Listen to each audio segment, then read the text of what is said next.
Shalom. Devosi 2 Samuel pasal 15 ayat 1 sampai yang ke-12. Demikian firman Tuhan.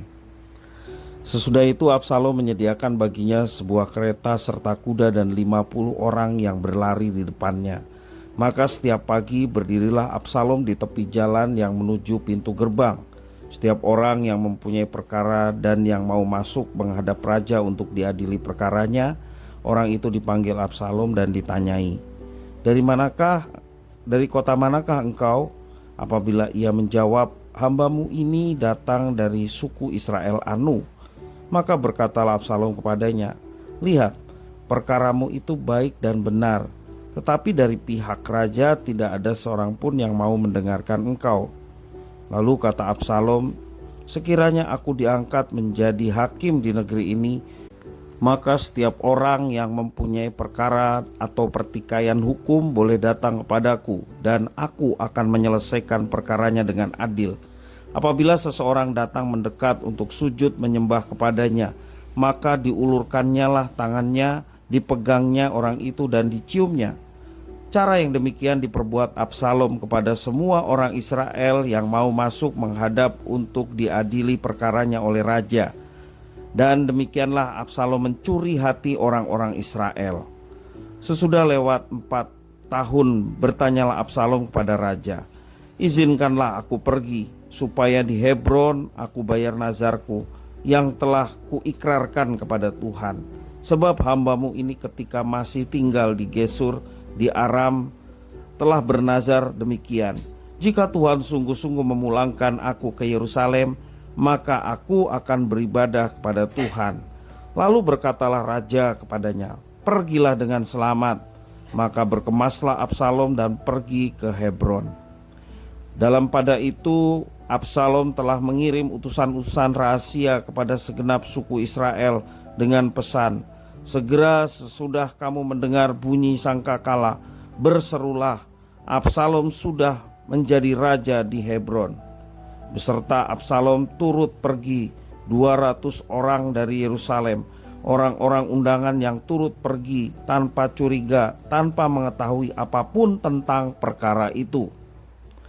Ketika Absalom hendak mempersembahkan korban, disuruhnya datang Ahitofel, orang Gilo itu, penasehat Daud dari Gilo kotanya. Demikianlah persepakatan gelap itu menjadi kuat, dan makin banyaklah rakyat yang memihak Absalom. Apakah yang akan kita lakukan saat melihat ketidakadilan?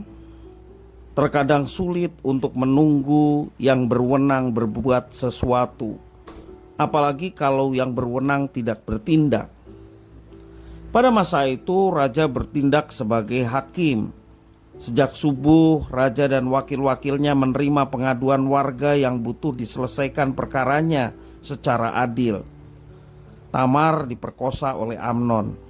Selama 2 tahun raja tidak berbuat apa-apa.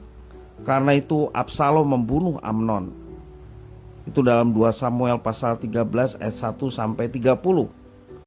3 tahun Absalom hidup dalam pelarian dan 2 tahun dikucilkan dari istana. Ia ingin kejelasan sikap Raja Daud ayahnya. Apakah ia dipandang bersalah? Jika pengucilan ini hukuman, sampai kapan ia harus menjalaninya? Mungkin Absalom kecewa dan tidak puas akan sikap Raja Daud yang sengaja mendiamkan kasus pemerkosaan terhadap adiknya. Akhirnya ia hendak mengudeta ayahnya sendiri. Rakyat yang mau mengadukan perkara kepada raja dipanggilnya. Ia berjanji bahwa jika ia diangkat menjadi raja kelak, ia akan menyelesaikan perkara mereka dengan adil. Begitulah Absalom mendapat simpati dari rakyat Israel. Tidak selalu mudah untuk menentukan sikap ketika kita melihat ketidakadilan. Apakah harus menunggu yang berwenang bertindak? Bila harus berbuat sesuatu, sejauh mana kita boleh bertindak? Bila bertindak menegakkan keadilan, apa motivasi kita?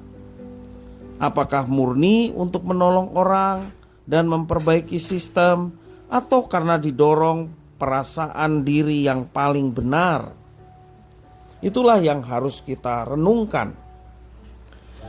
Tindakan Absalom main hakim sendiri memakan korban pada akhirnya. Kudeta yang dilancarkannya membuat kerajaannya menjadi terpecah dan memakan banyak korban. Merasa diri lebih mampu menegakkan keadilan ketimbang ayahnya, malah mengakibatkan kejatuhannya dan tidak membawa kebaikan bagi siapapun.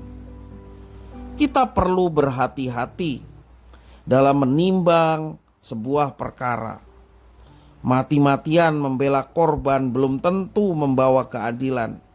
Menyalahkan pelaku habis-habisan belum tentu mendatangkan kedamaian. Mari kita senantiasa meminta kepada Tuhan, kiranya Tuhan mengaruniakan kepada kita hati yang mampu menimbang perkara dan mengupayakan kebaikan bagi semua orang. Tuhan Yesus memberkati.